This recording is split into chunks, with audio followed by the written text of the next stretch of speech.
Quisiera que me acompañara al capítulo 1 del libro de Habacuc. Vamos a estar leyendo los primeros 3-4 versículos de este capítulo y después vamos a leer algunos otros versículos de la palabra del Señor. Dice la palabra del Señor que la profecía vino a Habacuc, y esta oración que hace este hombre a mí me llama mucho la atención a partir del verso 2. Vean lo que le dice el profeta a Dios: ¿hasta cuándo, oh Jehová, clamaré y no me oirás? ¿Hasta cuándo le está diciendo daré voces a ti a causa de la violencia y no salvarás? ¿Por qué me haces ver iniquidad y haces que vea molestia? Destrucción y violencia están delante de mí, y pleito y contiendas se levantan, por lo cual la ley es debilitada y el juicio no sale según la verdad. Por cuanto el impío asedia al justo, por eso sale torcida la justicia. Cuando nosotros leemos este capítulo 1 y el capítulo 2 y el capítulo 3 del libro de Habacuc, es imposible no sorprenderse. Sobre todo porque cuando leemos el capítulo 3 vemos a un profeta tratando con Dios, expresándose ante Dios de una forma totalmente diferente y nada que ver como lo hace en el capítulo 1. En el capítulo 1 vemos a un profeta que está preocupado, alarmado, está preguntándole a Dios el por qué está pasando lo que está pasando. Y vean lo que el profeta está diciendo: lo que mis ojos ven es violencia por doquier. Lo que mis ojos ven es iniquidad, injusticia, destrucción. Lo que mis ojos están viendo es como el malvado se antepone al justo y la justicia nunca llega a ellos. Hay un momento cuando el corazón del hombre se aflige, incluyendo el corazón de los hombres de Dios, y se pregunta el por qué está pasando todo esto. Cualquier parecido con la realidad que estamos viviendo en este país o en Latinoamérica y en el mundo entero es pura coincidencia. ¿Cómo así? La justicia solo obedece a quien la puede comprar. Es lo que el profeta está diciendo. Cuando nosotros leemos el capítulo 18 del libro de Lucas, vemos a Jesús enseñando sobre algo tan interesante que para la iglesia no es una opción sino una necesidad. Jesús habla de la oración cuando habla con aquella parábola de el juez injusto y aquella mujer viuda. ¿Recuerden esa historia? ¿Por qué Jesús se interesa en presentar esta historia o revelarnos esta parábola? Porque en tiempos de Jesús las viudas eran mujeres desprotegidas. Por lo regular eran gente pobre que no tenía mayores opciones, pero tenía una necesidad. Y ella se acercaba a un juez el cual era injusto. Claro, no tenía cómo pagar, por eso nunca tenía justicia. Pero Jesús habla y da como referencia sobre la importancia de orar a Dios siempre. Y dice que la perseverancia en la oración provocará que la justicia, que la bendición, que lo que deseamos venga a nuestra vida. Pero me llama la atención aún más lo que Jesús termina diciendo en ese relato y hace una pregunta: y cuando el Hijo del Hombre venga a la tierra, ¿será que hallará fe aún? ¿Hallará ese grado de perseverancia? ¿De que seguiremos creyendo a las promesas del Señor? ¿Nos mantendremos firmes aun cuando la justicia solo es para quienes las pueden comprar? Cuando vivamos en un estado como el que el profeta Habacuc está relatando. Entonces, nosotros tenemos que saber que vivimos en tiempos bien complicados. Y yo quiero hablar esta mañana acerca de algunas cosas que la iglesia del Señor debe saber en relación al tiempo que estamos viviendo. Pero quiero relatarle algunas cosas sobre el estado del cual el profeta está hablando. Y una de las cosas que yo creo que es importante es que la iglesia del Señor, como dice el profeta acá, vea, en el capítulo, en este versículo, el profeta habla y dice: Señor, aviva tu obra en medio de los tiempos, y en medio de los tiempos hazla conocer. Cuando nosotros leemos ese capítulo del profeta, cuando está hablando, en el capítulo 3, en los primeros 2 versículos, está hablando y diciendo: Señor, aviva tu obra en medio de los tiempos. En medio de los tiempos, hazla conocer. Y en medio de la ira, ten misericordia. Vean lo que pasa acá. Ahora ya el profeta no está dirigiéndose a Dios de acuerdo a los problemas que ha identificado, que le aquejan, que le molestan, que le incomodan en el capítulo 1. Ahora la oración del profeta se concentra en 2 cosas importantes, en 3. En número 1, que la iglesia entiende el tiempo que estamos viviendo. Número 2, que la iglesia tenga un despertar y un avivamiento. Y número 3, que la iglesia pueda experimentar la misericordia de Dios en medio de la ira. Porque la ira de Dios vendrá a un mundo por su pecado. Y al igual que el pueblo de Israel estaba en Egipto, Dios salvó al pueblo. Al igual que aquellos 3 hebreos entraron a la prueba del horno de fuego, Dios los salvó. Así Dios estará en medio de su pueblo para salvarlo, para guardarlo, aún ante las amenazas que se pueden avecinar. Y es por eso que usted debe saber que si Dios está con nosotros, todo estará bien. Y decía que estamos viviendo tiempos bien complicados y debemos de entenderlo como tal. ¿Qué tiempos estamos viviendo ahora? Tiempos, como dice el profeta, donde la maldad se ha multiplicado. También lo declara Génesis capítulo 6. Y Génesis capítulo 15, Dios revela que llega un punto donde la maldad, la violencia llega a un nivel donde se desborda la copa y la ira de Dios viene. Así lo dice Génesis 15. Ahora, pero estamos viviendo tiempos bien complicados. Tiempos donde no se le da valor a cosas, donde la justicia solo opera para un lado, donde a cosas que son relevantes no se le da importancia. Y yo estaba leyendo algunos datos que me alarmaron y me asustaron, la verdad. ¿Sabía usted que en este país también se pierden o se desaparecen niños? ¿Tiene una idea usted cuántos niños desaparecen anualmente en este país? Estaba leyendo un dato que me sorprendió y le doy algunas estadísticas de los niños que desaparecen, y no voy a entrar en detalle de los fines porque eso es más escalofriante. Pero todo es un complot de cosas, desde altas personalidades hasta la misma Naciones Unidas con la famosa UNICEF, donde saben lo que está pasando pero no hacen nada. Pero curiosamente, ambas entidades siempre han visto en la iglesia algo que no les conviene y han puesto la mirada y su dedo acusador para traer situaciones complicadas a la iglesia y cosas que las estamos viendo ya. En este país, hoy por hoy, en las estadísticas dicen que anualmente desaparecen 460,000 niños. ¿Ha visto usted ese informe en la televisión, en los espacios noticiosos? Porque no les conviene. ¿Quién se da la tarea de trabajar y investigar el fin de todo esto? Nadie. ¿Razón? Porque hay intereses ocultos detrás de todo esto. Y los fines, vuelvo y repito, no voy a entrar en detalles porque son escalofriantes. Y mientras esto pasa, pregunto yo, la iglesia del Señor, ¿qué está haciendo?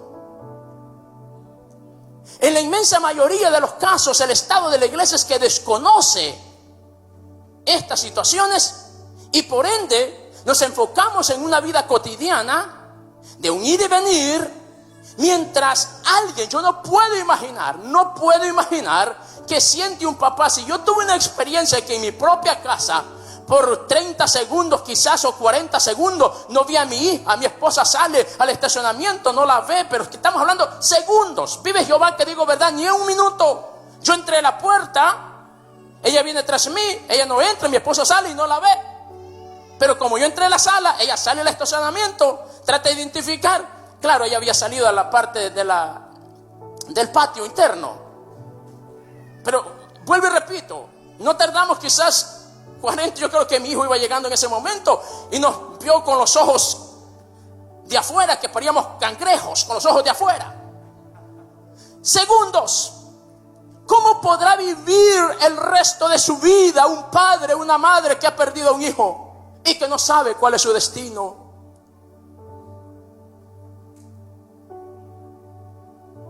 ¿Acaso no nos llama la palabra a volvernos personas solidarias con los que lloran, con los que sufren? En nuestras oraciones, en su inmensa mayoría, estamos orando a Dios que provea lo que nosotros necesitamos, pero muy poco estamos pidiendo por aquellas necesidades tan delicadas y extremas como lo que estoy relatando. Y no voy a entrar, como les digo, en los fines, en los detalles, porque es aterrorizador. Hay varios países. Estados Unidos encabeza con 460,000, Rusia con 113,000, Alemania con 100,000, Canadá con 50,000, México con 45,000, Brasil con 40,000, Francia con 39,000 cada año. Imagínense por década. Pregunto yo, ¿cómo mirará esto Dios?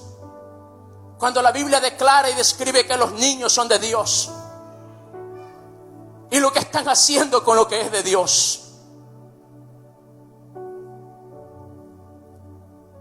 Hay tantas cosas que pudiéramos hablar sobre la realidad que estamos viviendo en la actualidad, que a la iglesia debería de despertarla, como dice el profeta. Aviva tu obra, oh Dios, y en medio de los tiempos hazla conocer lo que estamos viviendo. Iglesia del Señor, estos no son tiempos para estar distraídos. Estos no son tiempos ni siquiera para continuar con esa rutina de venir a la iglesia e ir de la iglesia a casa. Estos no son tiempos para concentrarnos en lo que los medios noticiosos están diciendo, lo que está pasando con la pandemia, lo que no está pasando. Estos son tiempos donde nosotros tenemos que saber que Cristo está a punto de venir por su iglesia y nosotros debemos de preguntarnos, ¿cómo está mi relación con Dios? Yo creo que llega el momento en el cual nosotros debemos de dejar de interesarnos tanto en qué la gente piensa de mí, sino en lo que Dios piensa de mí. Porque al final del día es Dios que me ha salvado, que me ha perdonado, y a Él es que tengo que rendirle cuenta. Y tengo que vivir una vida de acuerdo a su palabra, me enseña que debo de vivir. Dios está llamando a la iglesia a un despertar. Por eso dice el profeta, aviva tu obra, oh Dios, despierta tu obra. Algo que necesita vida es algo que está muerto, triste. El profeta está viendo la necesidad, por eso clama a Dios y dice avívala, para que la iglesia entienda el tiempo en el cual estamos viviendo. Hay gente que viene a la iglesia y no tiene la menor idea de la magnitud de todo lo que está pasando y lo que se avecina. Es por eso que urge tener un despertar espiritual, para fortalecernos en el Señor, para arraigarnos en el conocimiento de su palabra y para que nuestra fe sea más fuerte que nunca, porque en los tiempos difíciles solo los valientes se mantienen en pie. El reloj de Dios continúa trabajando. Hay un tiempo asignado y Cristo vendrá por su iglesia, aun cuando la iglesia cree en su venida. Pero si no está esperando su venida, pregúntese, ¿será que viajaremos con Él? Vean lo siguiente. Vivimos en un mundo donde las cosas se complican. El tiempo es algo importante para el hombre. Y si es importante el tiempo para el hombre, créame, para Dios lo es mucho más. Lo repito, el tiempo para el hombre es muy importante.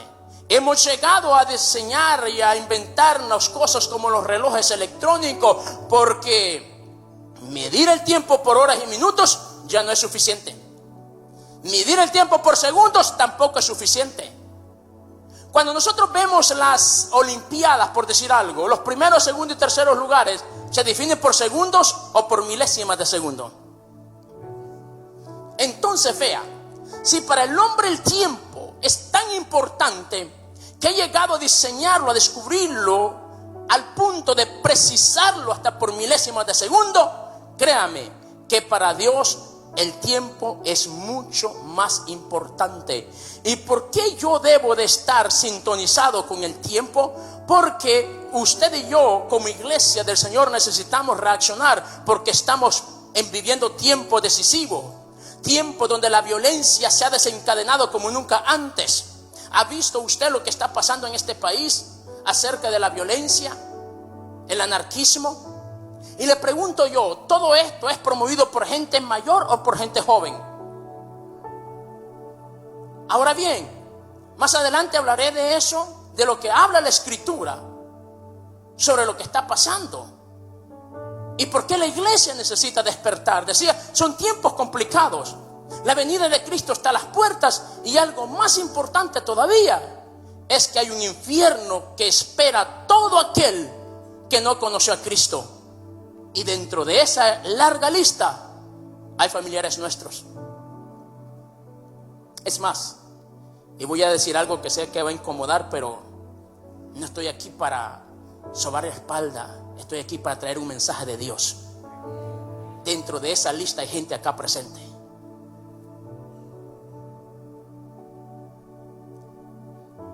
que no sabe que va camino al infierno porque cree que viene a la iglesia, porque cree que canta y ofrenda. Eso no salva a nadie. Esos son buenos principios, pero no son garantía de salvación. La única garantía de salvación se llama Cristo Jesús de Nazaret, habiendo confesado a Él nuestros pecados y saber que la sangre redentora ha limpiado nuestros pecados. Porque Lucas capítulo 15 me dice que la moneda se perdió dentro de la casa. Y también en esa parábola de las 100 ovejas yo aprendí algo importante. Que las 100 ovejas no eran gente salva. Recuerda a quién Jesús le está hablando a los fariseos, aquellos que de apariencia. Entonces Jesús está diciendo, hay 100 de los cuales 99 son de apariencia, pero hay uno que es genuino. A este voy a ir a buscar. Ese eres tú, eres tú, eres tú, eres tú. Dentro de un mundo tan poblado hubo alguien que le creyó y que le pidió perdón, y por él vino a la cruz del Calvario, se entregó por ti porque quiso salvarte. El reloj cronometrado del hombre en su precisión mide las horas, mide los minutos, mide los segundos y hasta las milésimas de segundo. Tiene 24 números que marcan el ciclo de las 24 horas. Lo divide en un antes meridiano y un pasado meridiano.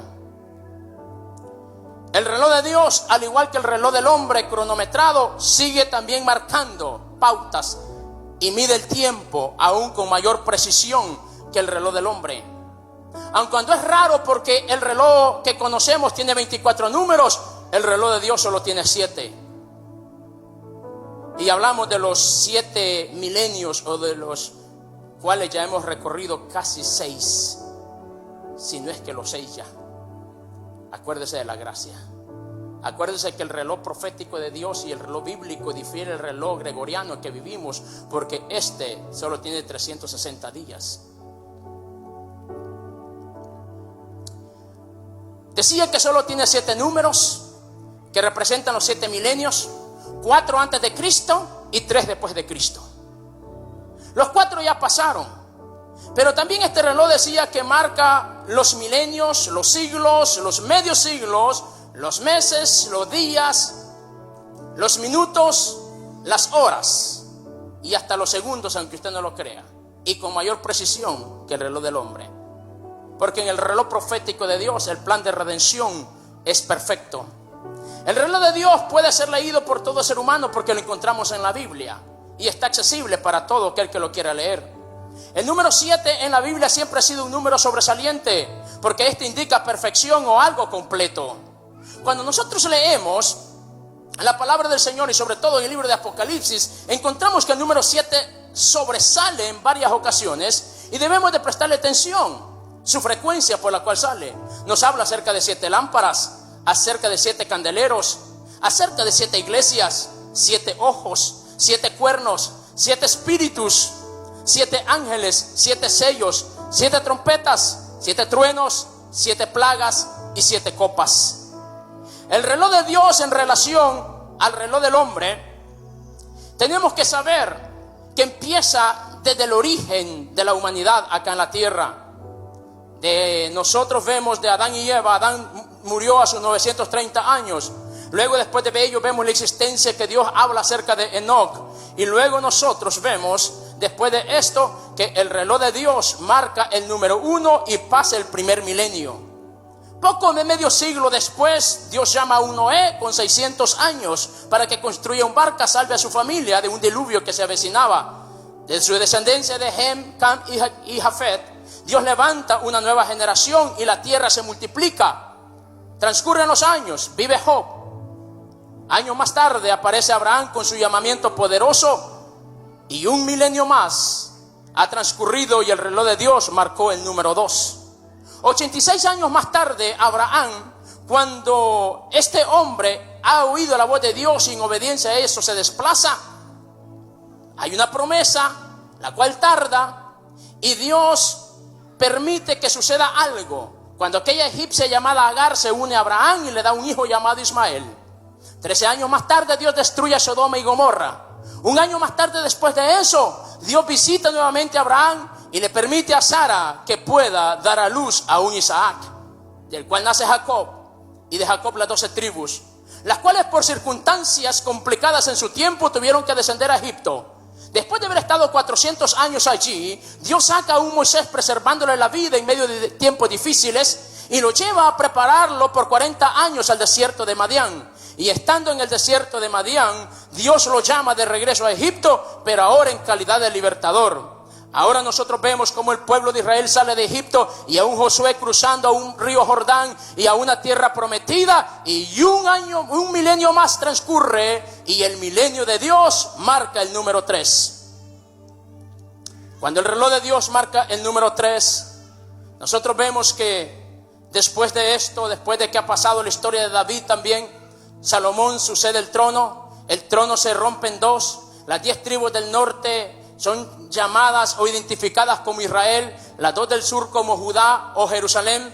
Y después de esto nosotros vemos que viene Asiria y toma en cautiverio a las 10 tribus del norte, llevándoselas a su tierra, y años más tarde hace lo suyo también Babilonia con Nabucodonosor, llevándose a Judá. 70 años más tarde, después de estar en el cautiverio, Dios trae, pero durante esos 70 años pasa algo poderoso acá. Dios levanta a un Daniel, Dios levanta a un Jeremías, Dios levanta a un Ezequiel, Dios levanta profetas, porque es cierto, vinieron el tiempo de la sucesión de los reyes, de los 2 reinos divididos, y aparece el ministerio profético. Y en esos 70 años, vea, Dios permite que regresen, y en su regreso Dios comisiona a Nehemías para que restaure las puertas y los muros quemados en Jerusalén, y a Zorobabel y a Esdras para que restauren el templo y el sacerdocio.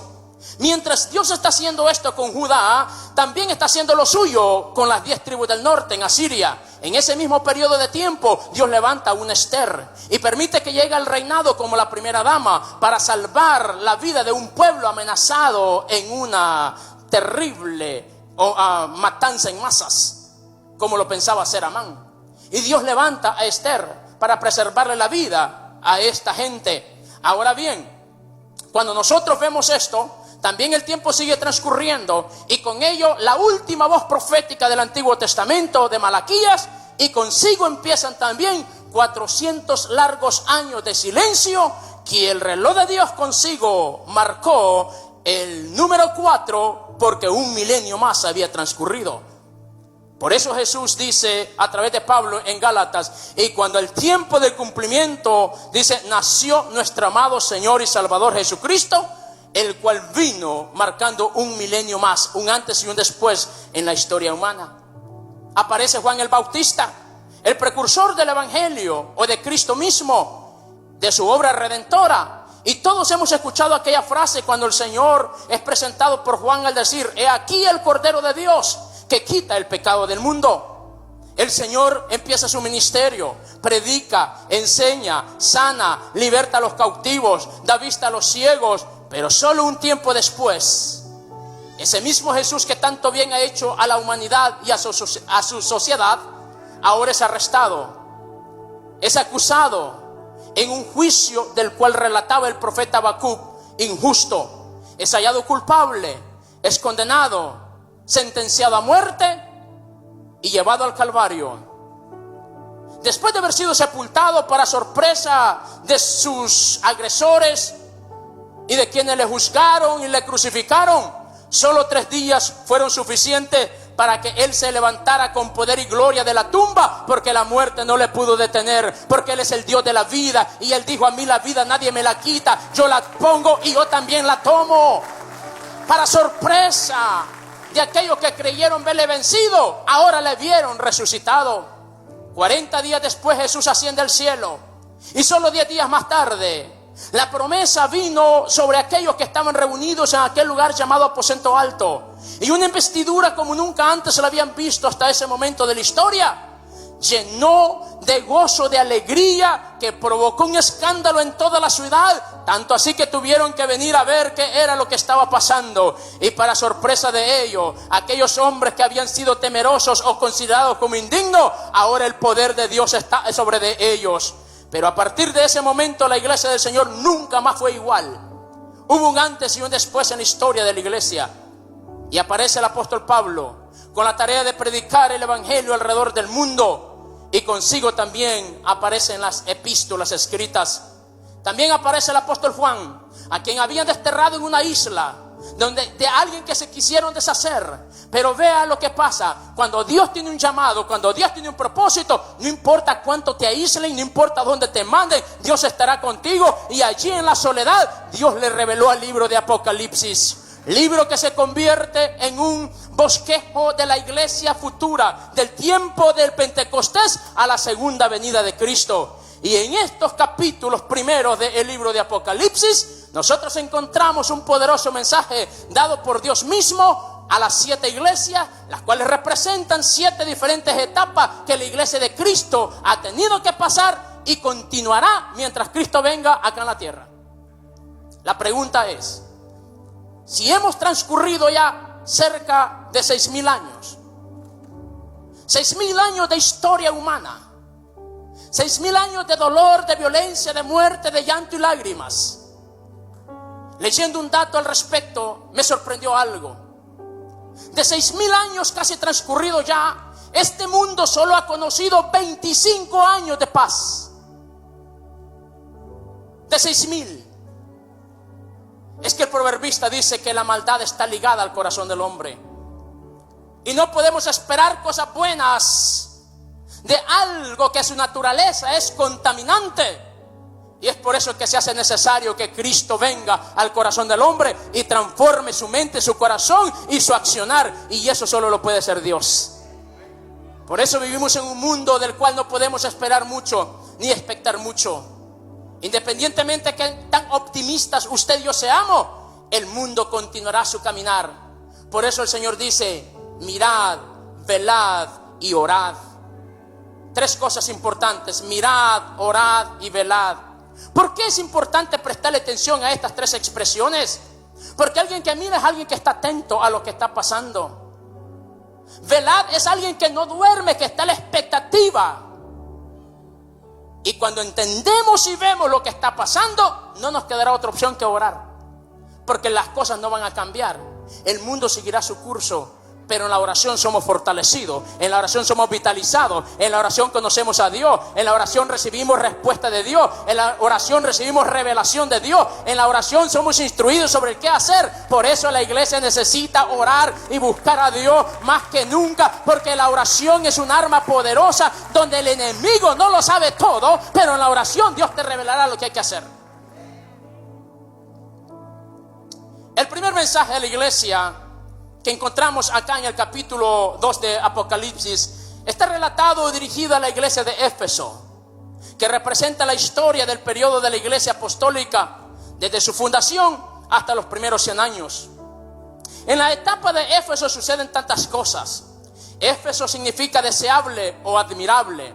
Es que era deseable la iglesia de Éfeso y lo que en ella pasaba. Era admirable el trabajo que esta iglesia hacía, celosos, gente determinada. Pero tristemente al final de su historia fue Jesús mismo quien se encargó de relatar el problema que ellos tenían, pero que no se habían dado cuenta. Y Jesús les dijo: has dejado el primer amor. Iglesia, ¿cuántas veces nosotros hemos pasado por situaciones que creemos que estamos haciendo las cosas bien? Pero Dios, quien evalúa, que pesa los corazones, es el que sabe si estamos haciendo bien las cosas. Por eso pensemos, Dios elogia a la iglesia de Éfeso por sus virtudes. Era deseable, era admirable, pero tengo una cosa contra ti: has dejado el primer amor. Iglesia amada del Señor, que nada sea más importante para usted y para mí que tener una relación personal con Dios, porque cuando Cristo venga, solo se irán con Él los que estén preparados y los que estén esperando su venida. El segundo mensaje es a la iglesia de Esmirna, la cual representa la iglesia posapostólica desde el año 100 hasta el año 313. La palabra Esmirna se deriva de la palabra mirra, que aun cuando tiene su significado de aroma, también significa amargo o amargura, porque decía que tiene un significado de fragancia o aromático. Esa es la fragancia, el olor, lo que despide, pero el sabor es amargo. Por eso también significa amargura. Es que amargura era lo que la iglesia estaba pasando para este tiempo a causa de las persecuciones que se habían desatado por causa del imperio. Es que en la iglesia de Esmirna estaba pastoreando aquel anciano que la historia cristiana lo relata con nombre de Policarpo. Cuando Policarpo fue amenazado a que desistiese de su labor y que negase su fe, dice la escritura histórica que Policarpo dijo: 86 años le he servido a mi Señor y nunca he recibido un mal de él. ¿Cómo yo pues he de negarle? ¿Cómo yo pues he de maldecirle? Y dice la historia que por no haberle negado fue muerto a fuego en medio de una hoguera en el año 155, pero no negó la fe. Estas persecuciones sacudieron a la iglesia del momento, pero que también separó la cizaña del trigo, porque muchos decidieron no negar su fe a costa de sus propias vidas, pero también hubieron otros tantos que por salvar sus vidas negaron la fe. Por eso la prueba vino y separó la cizaña del trigo. Pero bendito Dios, que las pruebas y la sangre de los mártires siempre han sido la semilla que ha levantado a la iglesia y la ha vuelto más poderosa. Bendito Dios que Él ha estado con la iglesia en los momentos de pruebas y tribulaciones, y como estuvo en el ayer, estará contigo ahora. No te desamparará, tampoco te dejará. Por eso, iglesia del Señor, hay que fortalecernos en Él, hay que arraigarnos en Él. No hay que estar preocupados al punto de perder la paz. Hay que invertir más tiempo en Dios y conocer sus propósitos.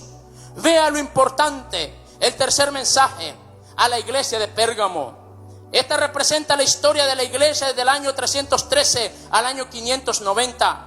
La palabra Pérgamo significa enlace o matrimonio. Y es que es precisamente en este periodo de tiempo cuando la iglesia del Señor, en esta época, decide salir del anonimato, decide salir del oscurantismo, decide salir de ese lugar de donde estaba, porque la persecución le había llevado a vivir un tanto discretamente, pero decidieron que esto se acabaría y hacen un pacto con el Estado.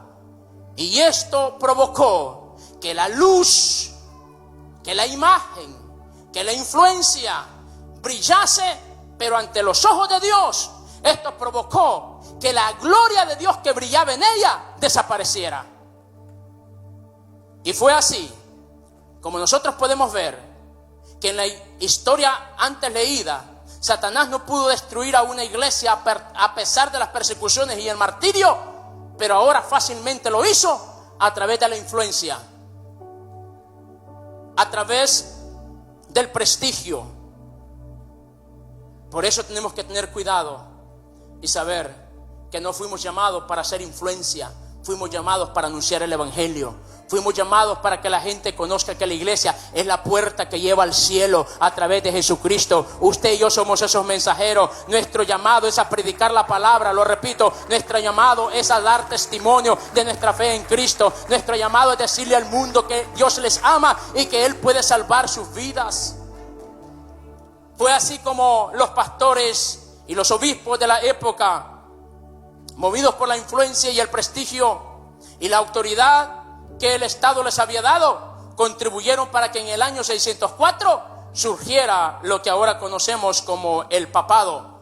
Y como diría Luis M. Ortiz, aquel gran hombre de Dios, y la señorita de la iglesia cristiana, que ya habían pasado varios siglos de su fundación, se casó con el Estado político, dando a luz años más tarde al Estado religioso llamado Vaticano. El cuarto mensaje es a la iglesia de Tiatira, que que representa la historia de la iglesia del 590 al 617. La palabra Tiatira significa sacrificio incansable. Aun cuando si usted busca las definiciones actuales de la palabra Tiatira, le dirá que significa hija y otras cosas por allí. Pero si va al origen de la ciudad, de su fundación, se dará cuenta que era una ciudad meramente militar, para seguridad, y que el sacrificio que sus miembros allí presentaban era algo incansable. Por eso el nombre de Tiatira significa sacrificio incansable. Es que fue también en este periodo de tiempo donde la iglesia sustituyó el sacrificio único y eficaz de nuestro Señor Jesucristo por el sacrificio incansable, continuo e ineficaz de la misa. El mensaje de Tiatira, el Señor asume su más elevado título de autoridad al decir Hijo de Dios, porque su autoridad divina había sido reemplazada por la iglesia misma, por la autoridad jerárquica y eclesiástica. Y esto fue lo que ahogó el trigo, y la cizaña lo superó, y empieza el oscurantismo y toda esta situación. Pero la iglesia del Señor, si no fue vencida en el ayer, seguro estoy que tampoco será vencida ahora. Si la iglesia del Señor se mantuvo en pie y fue preservada en el ayer, también el Señor lo hará ahora, porque Él es el mismo de todos los siglos. Y por eso debes de alegrarte, porque Dios ha prometido estar en medio de su pueblo a pesar de las amenazas. En este tiempo surgen cosas tristes y dolorosas, porque la iglesia ya no está ganando almas ni conquistando a través de la evangelización con la palabra y el amor. Ahora lo hace a través de la espada y el terror. Y es así como años más tarde nosotros vemos las benditas y famosas cruzadas. Pero vea lo que pasa con todo esto y esta triste condición de la iglesia. Concurre un milenio más y el reloj de Dios marcó el número 5. Esta dura y triste condición continuó por algún tiempo, por medio milenio más.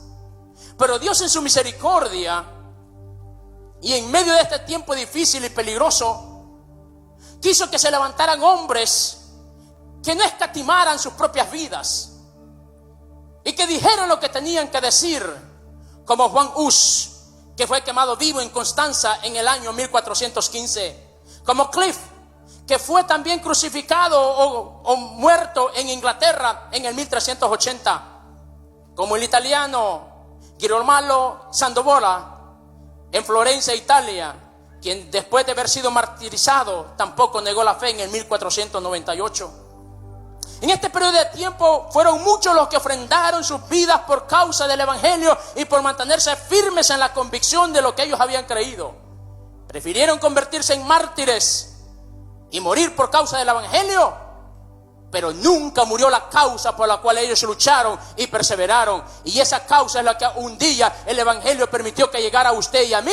Por eso usted y yo tenemos que saber que el ADN del evangelio, desde el tiempo del inicio hasta la actualidad, ha habido persecución, ha habido lucha, ha habido muerte, han habido mártires, pero vive Jehová, que Él está con un pueblo que se determina a creerle a Él y que no duda de sus promesas. Por eso, iglesia del Señor, usted es la iglesia bendecida, la iglesia victoriosa, la iglesia que Cristo lavó para ser testimonio y luz a las naciones. El quinto mensaje es a la iglesia de Sardis, que esta iglesia representa la iglesia de la era del 1617 hasta el año 1750. La palabra Sardis viene de una palabra hebrea que significa remanente. Es que es en este periodo de tiempo en el cual toma lugar la reforma de la iglesia y aparecen hombres valientes como Martín Lutero y otros más. Hombres que dijeron: no es posible que conociendo la verdad no la hablemos. Hombres que dijeron: no es posible que teniendo una palabra tan clara no la digamos. Porque en aquel tiempo la Biblia estaba secuestrada. No la podían leer los feligreses. Solo era para quienes compartían. Y para colmo de bienes, tampoco lo hacían en sus propios idiomas natales, sino que lo hacían en latín. Recuerdo que mi abuelo contaba algunas historias cuando iban a la iglesia La única satisfacción era de saber que habían entrado a un templo majestuoso y que para ellos era una novedad porque era gente campesina, iban a la ciudad y poder entrar a esa iglesia, a ese recinto religioso era importantísimo. Pero que habían entendido una palabra, ni una, porque todo era en latín. Cuando Martín Lutero vio esto, dijo: no es posible. Y se tomó el tiempo, el atrevimiento, la valentía de transcribir la Biblia a su idioma para luego imprimirla. Y ahora usted y yo gozamos la bendición de tener una bendita palabra que nos marque el camino. Y nos encontramos con aquel versículo de Juan 8:32 que dice: conoceréis la verdad y la verdad te hará libre. Pero qué triste realidad también, porque tengo que decirlo, que muchos usamos la Biblia de adorno solamente. Compramos Biblias de diferentes colores de empastado para que vaya de acuerdo a la ropa o a la vestimenta que estamos usando. Qué triste que la Biblia ya no se compra con el ánimo de leerla, sino con el ánimo de exhibirla. Iglesia amada del Señor, Dios no ha cambiado. Él es el mismo ayer, ahora y siempre. La iglesia del Señor ha pasado por diferentes etapas y llega una etapa donde lo único que te mantiene en pie es cuánto has conocido de Él, cuánto le conoces a Él. Y la única forma de conocerle a Dios es a través de su palabra. La palabra es para amarla, para estudiarla, para escudriñarla, para vivirla sobre todas las cosas. Después de creerla, por supuesto. Sardis, remanente.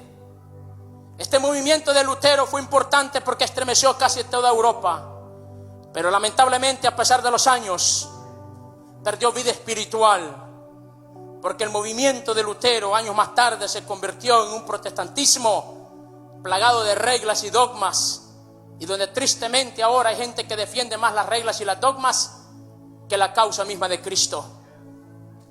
Lo repito, tristemente hoy por hoy, gran parte de la iglesia del Señor se concentra en defender más las dogmas, las reglas, rudimentos de hombre y no la verdad bíblica por la cual este hombre se expuso y también fue martirizado.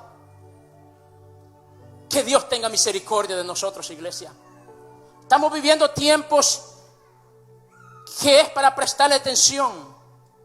¿Por qué? Porque es en esta iglesia que el Señor también le da un mensaje y le dice: tienes nombre que vives, pero estás muerto.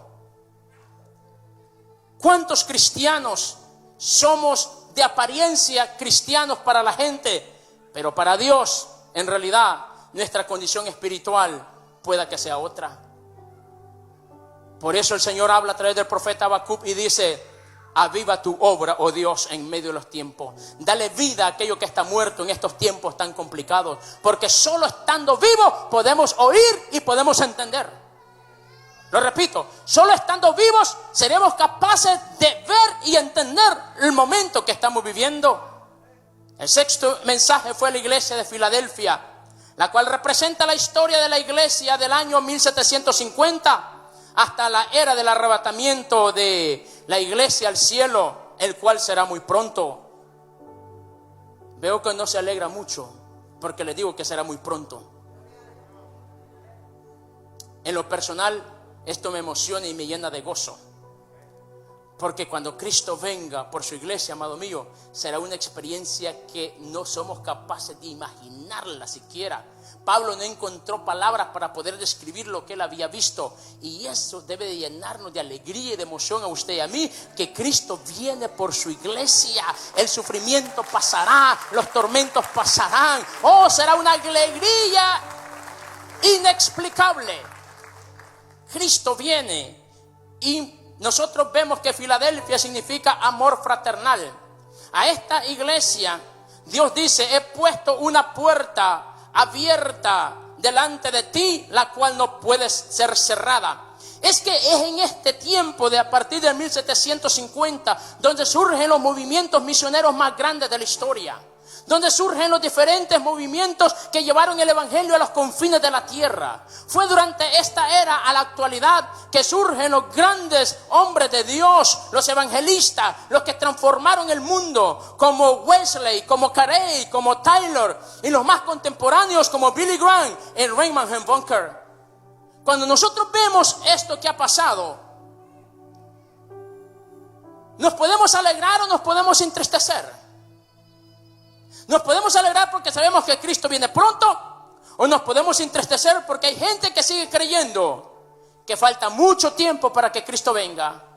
Que este mensaje de la venida del Señor lo han escuchado por muchos años y igual no ha pasado nada. Debo de recitarles aquel pasaje que el apóstol Pedro habla y dice que no debemos de ignorar acerca de la venida del Señor y que no debemos de pensar como aquellos que lo dan por tardanza. Si bien es cierto que Cristo no ha venido porque quiere que todos los hombres sean salvos, pero que Cristo viene por su iglesia, iglesia amada del Señor. El último y séptimo mensaje es a la iglesia de la Odisea. Algunos eruditos y teólogos consideran que este mensaje es para la iglesia post-rapto.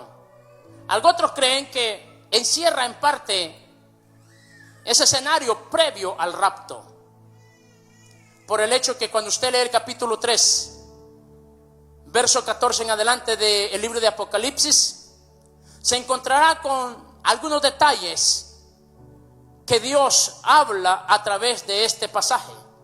Y una de las cosas que el Señor habla es que dice que Él prefiere que seamos, Él no quiere que haya en su iglesia gente que ni es fría ni es caliente. O sea que puro medio sancochado. Y Dios dice: a los tibios yo los aborrezco y serán vomitados de mi boca. Pero hay algo importante que también pasa allí. Si allí vea eso, tal vez algunos lo alcanzan a leer ahí. El Señor le dice: yo conozco tus obras, sé que no eres frío, tampoco eres caliente. Pero le dice: por cuanto eres tibio y no sos frío ni caliente, de mi boca te vomitaré. Pero el Señor dice: por tanto te aconsejo, versículo 18, que de mí compres. Porque vea lo que pasa en el versículo 17. Por eso que creo que en parte esto tiene que ver con la iglesia actual. Porque hay iglesias que creen tenerlo resuelto todo, que no necesitan mucho, se sienten tan seguros. Y Dios dice: tú te consideras ser rico, pero si supieras que yo te veo y en realidad sos pobre. Tú te consideras que todo lo tienes, en realidad como yo te veo es como un desventurado, como un desprotegido. Pero dice: te sugiero, te aconsejo que vayas y compres oro refinado por fuego. Y también le dice que te pongas vestiduras. Pero dice cómo, ¿verdad? ¿Cómo deben ser las vestiduras? ¿Para qué? Para vestirnos, porque Él viene por una iglesia de vestiduras blancas. No estamos hablando de vestiduras físicas, estamos hablando de la condición del alma. Pero Dios dice: da un consejo, porque yo aquí estoy a la puerta. Esto es lo que también da a pensar que es la condición de la iglesia actual, donde Dios está afuera, ya no está dentro. Él está ¿dónde dice? A la puerta y está llamando. Qué triste que Dios tenga el creador del universo, el salvador de nuestras vidas, sentirse estar afuera y no tener acceso a la iglesia que Él compró, a la cual amó, por la cual se entregó. Piensa en ese cuadro. Piensa en ese cuadro. Él está tocando permisivamente y dice: aquel que me deje entrar. Cuando nosotros vemos este cuadro de la iglesia, donde Dios ha quedado afuera, ya no está dentro, por eso hay que examinarnos y preguntarnos: ¿qué lugar ocupa Dios? ¿Dónde está Dios en nuestras vidas? Estamos viviendo tiempos clímax, tiempos complicados. Por eso decía: los días son malos. ¿Por qué cree que el profeta Habacuc dice: aviva tu obra en medio de los tiempos, y en medio de los tiempos hazla conocer? Dios quiere que nosotros conozcamos la realidad que estamos viviendo. Hay tiempos complicados, amado mío. Hay tiempos complicados. Yo les dije que les iba a hablar un poquito acerca de la historia del libro de Daniel. Algunos datos así, a vuelo de pájaro, rápido. Porque nosotros encontramos en la historia de Daniel, en el capítulo 1, que después de que Nabucodonosor viene por el pueblo de Israel, de Judá, y lo lleva cautivo, fue selectivo. ¿A quiénes cree que eligió para que estuviesen a su servicio? A los jóvenes. ¿Y qué quiso hacer con los jóvenes? Enseñarles sus lenguas y sus letras, ¿cierto? A que hablaran como ellos y que pensaran como ellos. Por eso decía lo que está pasando en algunas ciudades de nuestro país. La mayoría son jóvenes que están allí. Y es una generación que no conoció la disciplina. Es una generación que creció con dispositivos electrónicos en sus manos, donde no hubo una instrucción, un consejo sabio, y ahora se volvieron personas en manos de un sistema, al igual que Nabucodonosor, para cumplir con sus propósitos y sus fines. Esto es para sorprenderse, pero quiero ir paso a paso. En medio de esta pandemia y todo esto que hemos estado viviendo, hemos visto cosas interesantes, y olvidé poner una lámina allí de lo que Daniel capítulo 2 habla acerca de aquella estatua, de diferentes etapas históricas e imperios que han gobernado o han surgido dentro de esta historia. De tiempo de Daniel para acá, el imperio que imperaba en su tiempo era el imperio de Babilonia, también el imperio persa, también el imperio griego y el imperio romano, que es dividido en dos partes. El imperio romano político del ayer, que fue desplazado allí por el año 400 después de Cristo, y el imperio romano religioso, el cual está recobrando fuerzas de una forma acelerada y con el mismo fin de restituir lo que antes fue. Entonces, cuando nosotros vemos lo que Daniel habla en este capítulo 2, nosotros vemos algo importante: lo que trata de hacer Nabucodonosor con los hebreos, de instruirlos en sus letras y en su pensamiento, que hablaran como ellos y que pensaran como ellos. Y decía que en medio de esta pandemia han sucedido cosas que debemos de prestarle atención, porque la iglesia ha estado tan distraída, preocupada por lo que está viviendo, y se olvida que el reloj profético de Dios sigue caminando. Vea, mayo 14 iba a surgir esta reunión donde había un pacto global sobre la educación.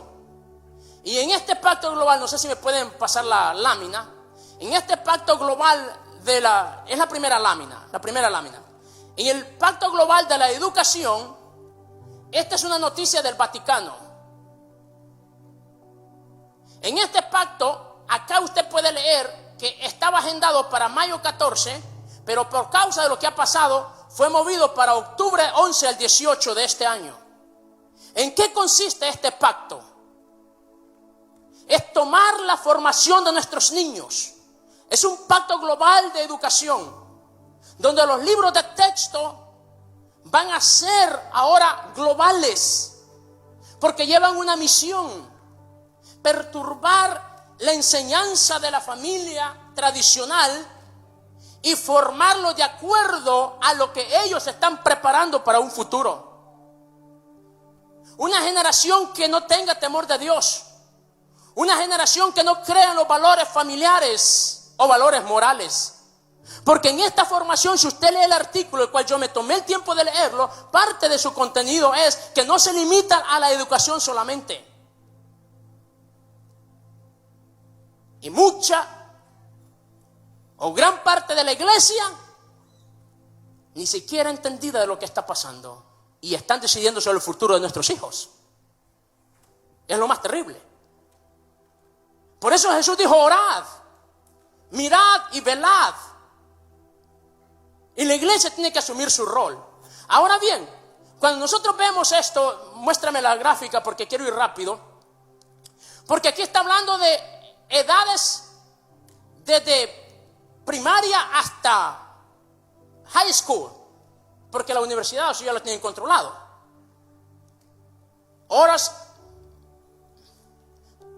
El apellido Orasman, en el año 800, a finales de los 800, empezando los 900, se propuso descristianizar la educación en este país, y vaya que lo logró, un solo individuo. La educación es algo que forma, establece patrones y principios de conducta para un futuro y una sociedad. Por eso ellos lo quieren controlar. Y si esto es poco, vea lo que pasa en la siguiente lámina. La educación global. Ahora estamos hablando del empoderamiento a la juventud. El mismo Vaticano, otra noticia del Vaticano, ha convocado a una cantidad de jóvenes para hablarles, jóvenes emprendedores, para hablarles sobre políticas económicas y desarrollo, con el ánimo de empoderarlos, para que sean los entes de cambio en las diferentes sociedades. ¿Se da cuenta que son los jóvenes, la gente, los niños, el enfoque de ellos? ¿Se da cuenta por qué le dije que Daniel capítulo 1 habla de una Babilonia que no es más que un sistema, y dejemos de verlo como un país, como algo regional solamente? Este es un sistema que está vivo y sigue haciendo su trabajo. En nuestro tiempo, pleno año 2020, a los ojos nuestros, y lo más triste es que muchos ignoramos lo que se está haciendo y no estamos aprovechando el tiempo con nuestros hijos en casa. Nunca olvide lo que dice Proverbios capítulo 22. Instruye al niño en su camino. Iglesia amada del Señor, hoy más que nunca urge que invirtamos tiempo con nuestros hijos, porque el día de mañana el sistema está diseñado para eso, para arrebatárnoslos. Pero nunca olvides el compromiso, que son herencia de Jehová, y a Él tendremos que darle cuentas. Entonces la educación, la juventud, está como el target a alcanzar. Y mire, si eso fuera poco, vamos a seguir adelante con la otra lámina que sigue. Después de que ellos tomen el control de la educación y empiecen la formación de nuestros hijos, va a pasar algo que ahora ya no se queda en la educación. Ahora esto pasa a un ataque ya a la religión. Por eso hablaba de la UNICEF. Y tengo que hablar también de lo que las Naciones Unidas ha propuesto, de declarar a la iglesia cristiana como enemiga de la sociedad. Ellos no están jugando. Mientras usted y yo estamos durmiendo, ellos están planificando. Mientras usted y yo como iglesia del Señor estamos distraídos, ellos están comprometidos. Mientras usted y yo ignoramos muchas cosas, ellos tienen un plan desde hace mucho tiempo. Por eso estos no son tiempos de estar durmiendo. Estos son tiempos de estar conectados con Dios. Por eso las Naciones Unidas está considerando una moción de ley de declarar a la iglesia como enemiga de la sociedad. Pero el Vaticano tiene una respuesta para todo y la solución para esto. Vea lo que pasa acá. Si me puedes ayudar. No, la gráfica anterior a esa. La gráfica anterior a esa, ahí. El Papa el año pasado estuvo en Emiratos Árabes Unidos. Al principio yo no entendí qué hacía, pero después del tratado de la semana antepasada entre israelíes y Emiratos Árabes Unidos, entonces me acordé de que el Papa había estado ahí y traté de leer qué había estado haciendo el Papa en Emiratos Árabes Unidos. Y me encontré con esto, la siguiente gráfica.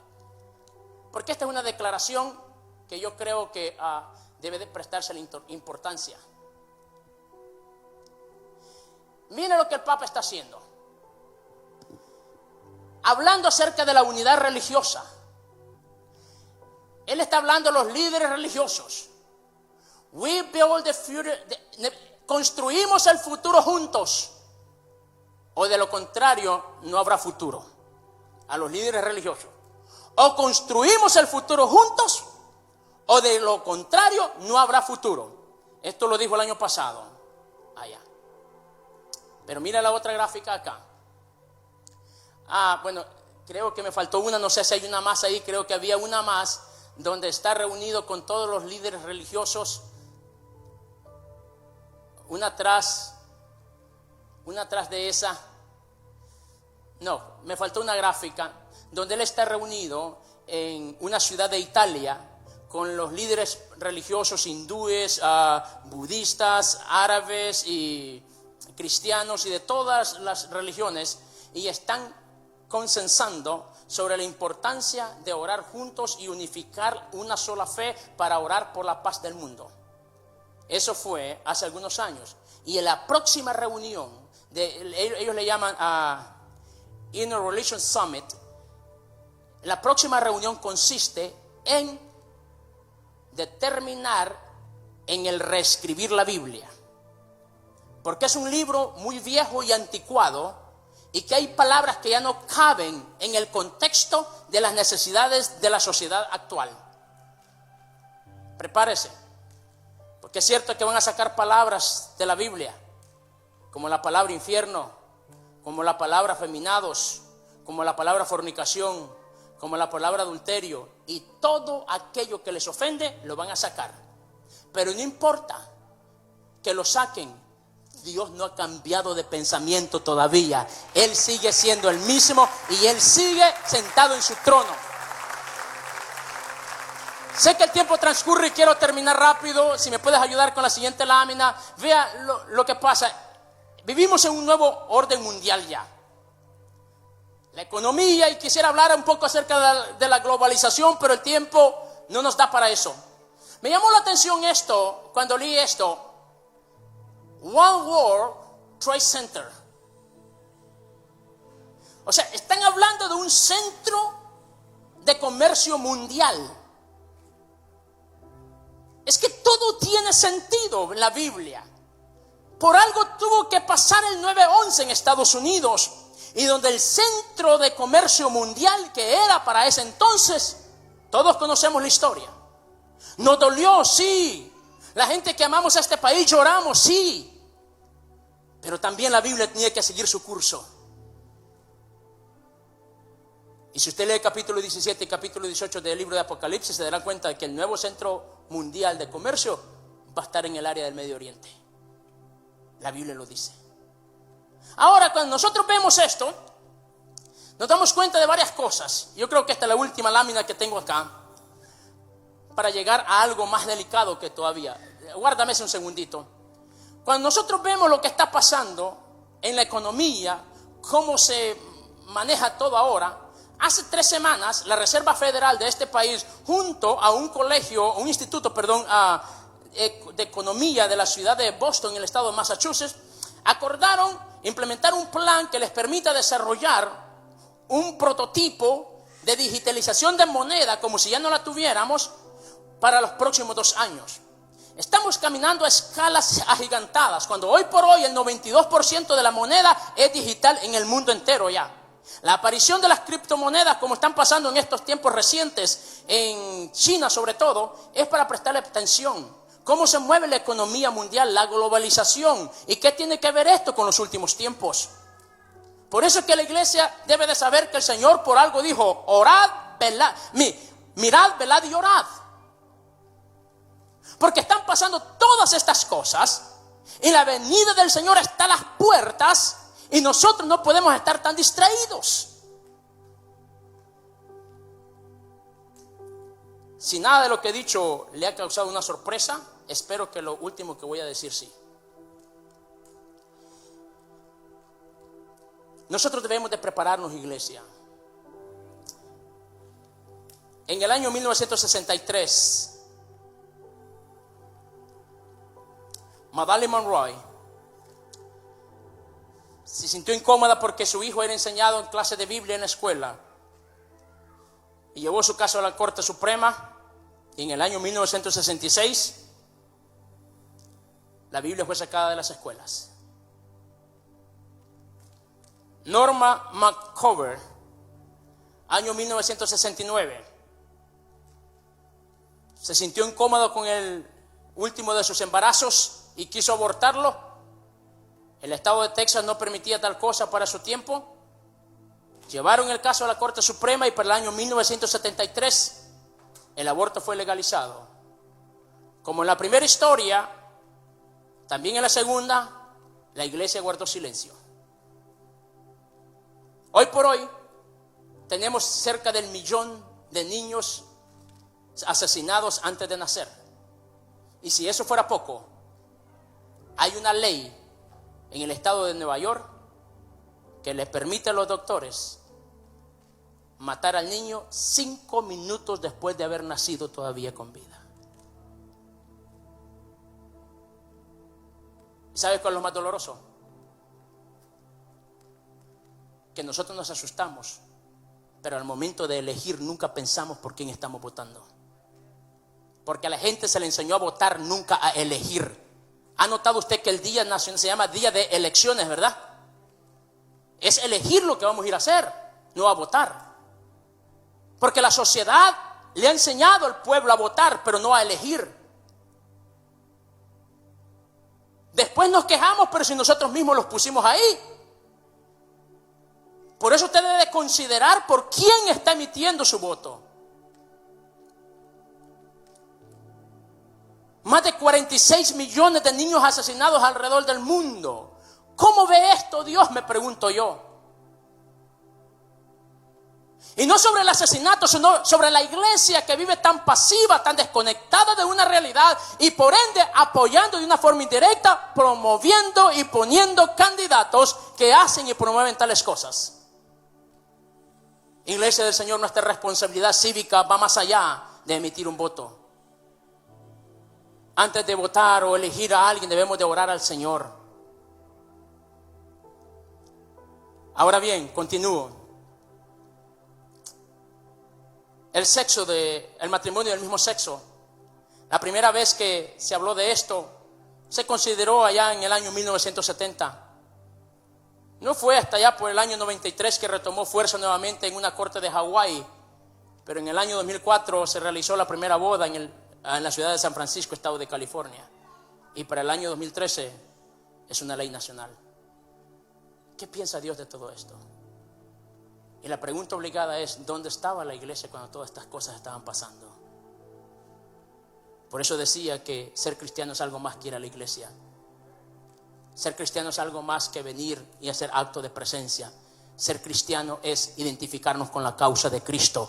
Y Cristo al pecado le llamó pecado, a lo malo le llamó malo. Pero dijo claro el profeta Isaías capítulo 5 verso 20, diciendo lo siguiente: vendrán tiempos a lo cual a lo malo le llamarán bueno y a lo bueno le llamarán malo.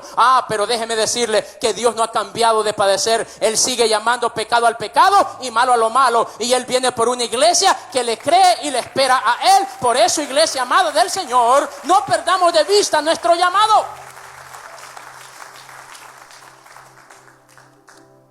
Y esto es lo que decía, que esperaba que les asustara sobre la nueva ley de la pedofilia, los pedófilos. Palabra complicada para mí decirla. En el estado de California, como todos sabemos, un estado liberal, ya se sometió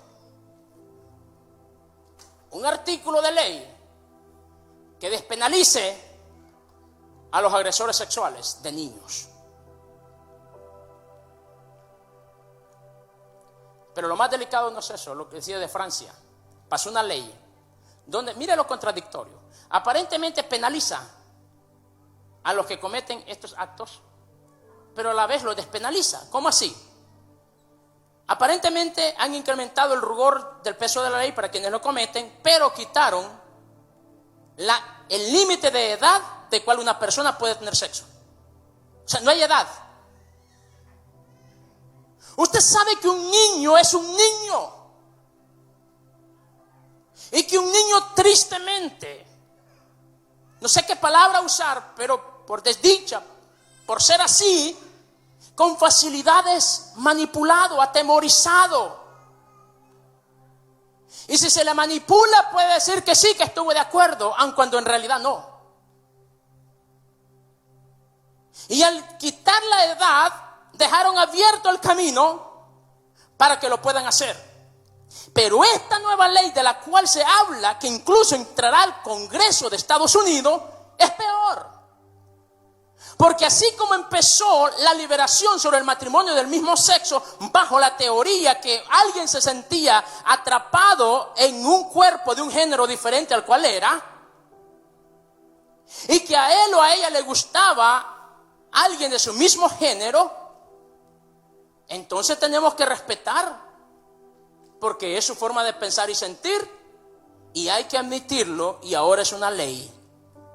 Ojo y oído, no soy profeta para decir esto, pero escuche lo que estoy diciendo. Viene el momento en el cual va a ser un tema de ley, que estos pervertidos sexuales van a decir que se sienten de 6 años, que se sienten de 5 años, que se sienten de 7 años, y por eso son atraídos por los niños.